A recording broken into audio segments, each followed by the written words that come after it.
시편 1편 1절에서 6절입니다. 저와 번갈아 교독하고 마지막 절 함께 읽겠습니다.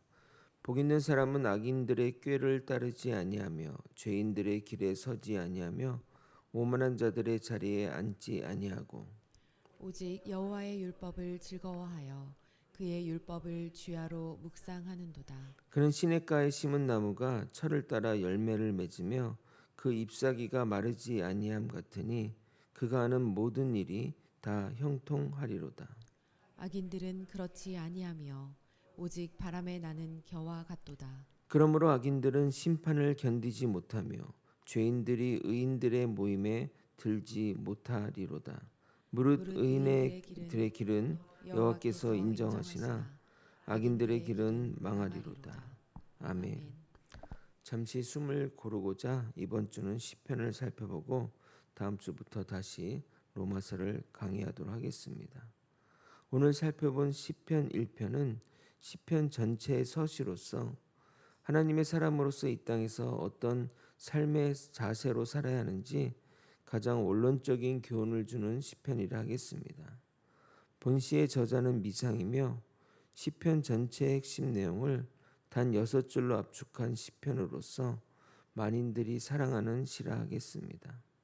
어떤 이들은 이 시편은 신구약 전체를 요약한다고 말하기도 하는데 성경 강해를 하면 할수록 그리고 신앙의 연조가 길어지면 길어질수록 말씀이 얼마나 중요한지를 더욱 깨달아지므로 과장된 표현이라고 생각하지 않습니다.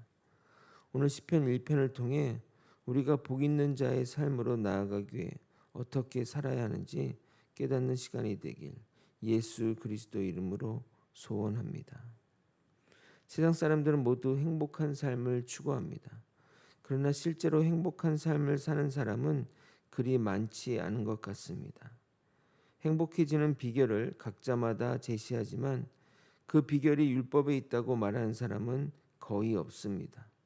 내가 돈이 없어서 또는 내가 좋은 직장을 다니지 못해서 내게 좋은 부모를 만나지 못해서 또는 내가 좋은 집을 없어서 등등 다양한 자신들의 욕구를 말하지만 하나님의 말씀이 복임을 말하는 사람은 흔치 않습니다. 여러분은 무엇이 여러분을 행복하게 한다고 생각하십니까? 시편 저자는 무엇이 우리를 행복하게 하는지를 말하기에 앞서 우리를 불행하게 만들고 행복한 길로 가는 것을 막는 행위 3가지를 말하고 있습니다. 1절을 다시 한번 여러분이 읽어보겠습니다. 시작.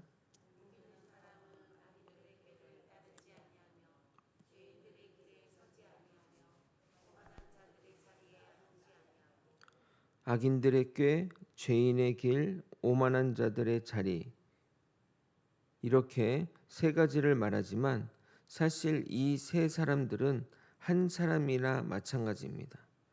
악인이 죄인이며 오만한 자이기 때문입니다. 그리고 이들은 점층적으로 묘사되어 있습니다. 먼저 악인을 살펴보겠습니다.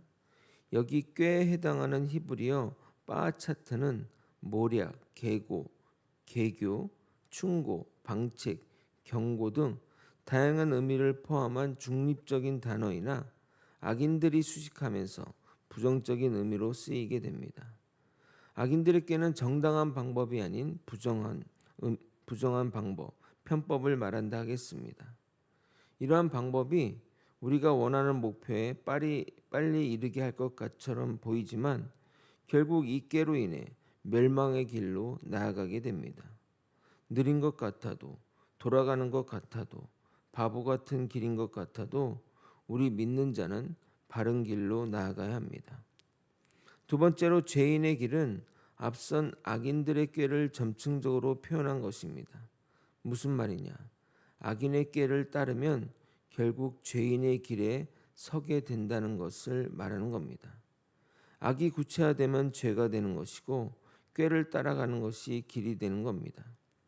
만약 우리가 악인의 꾀 단계에서 멈추면 죄인의 길로 가지 않는데 인간은 꼭 어리석어 그 길로 간다는 겁니다.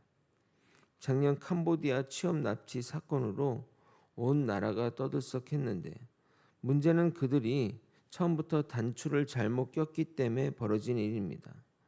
언론에 나온 내용을 보게 되면 돈을 쉽게 번다는 광고에 속아 넘어가거나 또는 본인 명의 통장을 판매하면 큰 돈을 줄 것이니 직접 해외로 오라고 하는데 누가 봐도 불법이 아니냐 이 말입니다.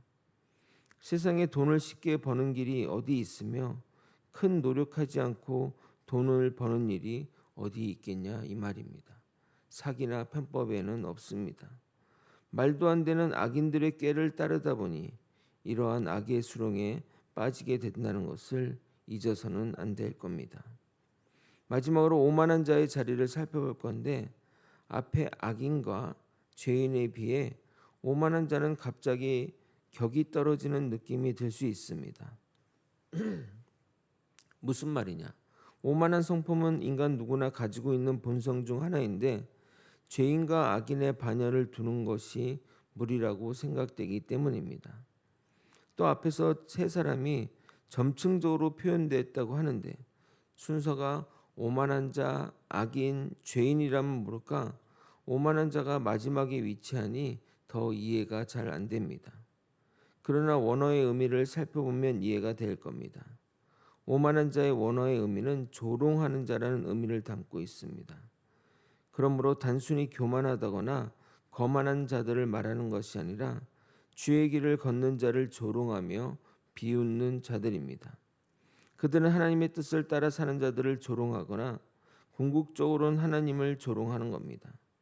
결국 그들이 바라는 것은 믿는 자가 하나님의 길에서 떠나거나 벗어나게 하려는 목적입니다. 그런 일을 하는 자가 누구입니까? 바로 사단입니다. 사단의 전형적인 모습이라 하겠습니다. 그러므로 오만한 자리에 앉지 말라는 것은 사단의 자리에 앉지 말라는 겁니다. 단순히 교만한 것을 말하는 것이 아닙니다. 우리의 교만한 마음이 사단의 지경까지 높아질 수 있다는 것을 명심할 필요가 있겠습니다. 시인은 피해야 할 소극적인 방법 세 가지를 제시한 후에 바로 복받는 비결을 제시하고 있습니다. 2절을 여러분이 한번 읽어보겠습니다. 시작. 오직 여호와의 율법을 즐거워하여 그의 율법을 주야로 묵상하는도다. 우리가 복을 받기 위해서는 먼저 여호와 율법을 즐거워해야 합니다. 여기서 즐거워하다로 번역한 히브리어 헤프초는 기뻐하다, 소원하다라는 의미로 여호와 율법이 그의 즐거움이자 기쁨의 소원임을 말하고 있습니다.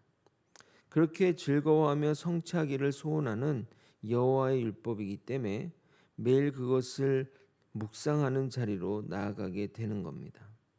근데 여기서 묵상하다는 것은 그냥 생각하는 게 아니라 입으로 되뇌이는 것을 말합니다. 그럼 우리가 율법을 입술로 되뇌이면 복이 온다고 하니 그렇게 어려운 일이 아니라고 생각이 들 수 있습니다.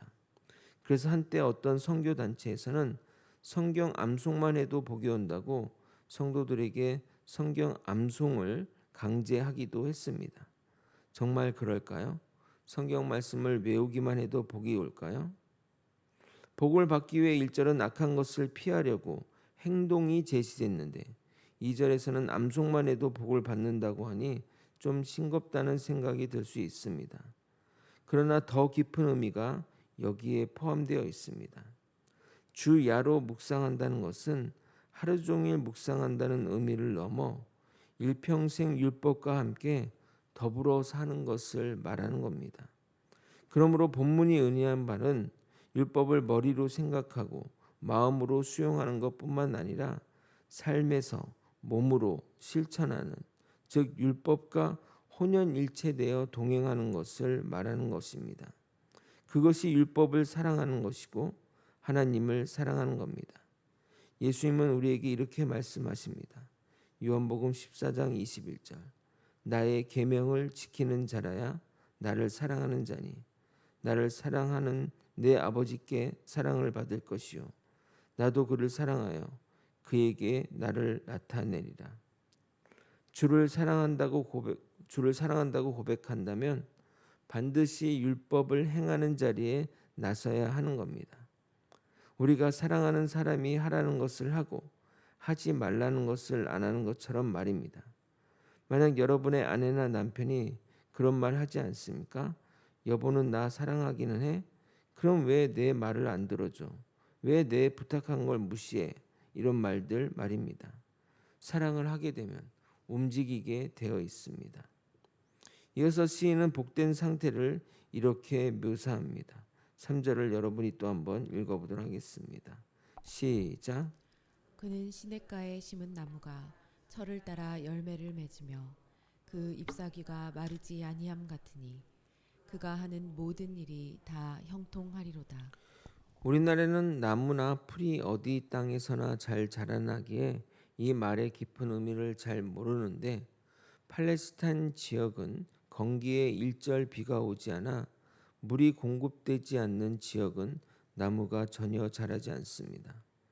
가끔 잡풀이나 건초는 자랄 수 있어도 나무는 일절 없습니다. 그래서 여러분이 성지순례 가서 이스라엘 광야를 보면 정말 황량한, 야 저렇게 어떻게 황량할 수 있는가? 라는 생각이 드실 겁니다. 그래서 시냇가에 심은 나무가 그 자체, 거기에 있다는 그 자체가 복된 상태가 하겠습니다. 그런 곳에 나무가 심겨졌기에 다른 무엇을 하지 않아도 때가 되면 열매를 맺고 잎사귀가 푸르른 모습을 유지하는 겁니다. 그러한 상태가 형통한 상태라고 말합니다. 형통의 히브리어 야츠리야흐는 앞으로 쭉쭉 나아가는 것을 말하는 겁니다. 그의 인생이 평탄하고 번성하여지는 것이 가장 큰 복이 아니고 무엇이겠냐 이 말입니다. 반대로 악인의 삶은 그렇지 않습니다. 4절입니다. 악인은 그렇지 아니하며 오직 바람에 나는 겨와 같도다. 여기서 겨는 알맹이가 빠진 쭉정이를 말하는 것입니다. 즉 아무짝에도 쓸모없는 것으로 당연히 바람이 불면 이리저리 날아만 다닐 뿐입니다. 정확하게 나무와 반대의 모습을 보여줍니다. 나무는 뿌리가 박혀 바람에 흔들리지 않고 때마다 열매를 맺는데 겨는 바람에 휘날리며 열매도 없이 아무짝에도 쓸모없는 것이니 그 비참함이 어떠하겠습니까? 악인의 무가치함을 바람에 나는 겨가 정확하게 보여준다 하겠습니다. 결국 최후 심판의 날에 꺼지지 않는 불에 들어가 심판받게 될 것입니다. 이제 결론부입니다. 악인들에게 주어지는 것은 심판뿐입니다. 그들은 의인들의 자리에 설 수가 없고 결국 하나님의 심판만이 유일한 길입니다. 그래서 그들은 멸망의 길로 가고 의인들의 길은 주가 보증하여 주시고 이끌어 주십니다. 그런데 그 심판이 견디지 못할 길임을 말하고 있습니다. 5절을 여러분이 한번 읽어보겠습니다. 시작. 그러므로 악인들은 심판을 견디지 못하며 죄인들이 의인들의 모임에 들지 못하리로다. 사랑하는 거제 소망교회 성도 여러분, 하나님의 심판대에 서는 것은 도저히 견딜 수준의 자리가 아니라는 겁니다. 그러나 어디에도 악인들의 자리가 없기에 견딜 수 없는 것을 견뎌야 합니다. 생각만 해도 두렵고 떨리는 일 아니겠습니까? 앞에서 캄보디아 이야기를 했는데 취재에 따르면 거기에 끌려가면 하루 17시간 노동하며 정말 지옥 같은 곳에서 사는데 욕과 구타가 일상이며 인간적인 대우를 전혀 받지 못한다고 합니다. 거기서 나오는 길은 더 이상 회복 불가능한 병에 들거나 죽어서만 나온다고 하니 생각만 해도 무섭다는 생각이 듭니다. 아마 거기가 지옥이라고 하면 우리는 정말 잘 살아가지 않을까 생각됩니다. 우리 모두 주님이 인정하는 의인의 삶을 사시길 예수 그리스도 이름으로 소원합니다. 말씀을 정리하겠습니다. 믿음의 길에는 중간지대가 없습니다. 복 있는 사람의 길과 악인의 길 뿐입니다. 우리가 주의 말씀으로 인생의 표대를 삼고 일평생 나아간다면 우리는 형통한 삶을 살며 주님이 인정하는 길로 나아갈 것입니다. 그러나 우리가 악인의 꾀를 따르고 말씀과 반대된 길로 가면 심판은 피할 수 없고 망하는 길로 나아갈 것입니다. 믿음은 실제입니다.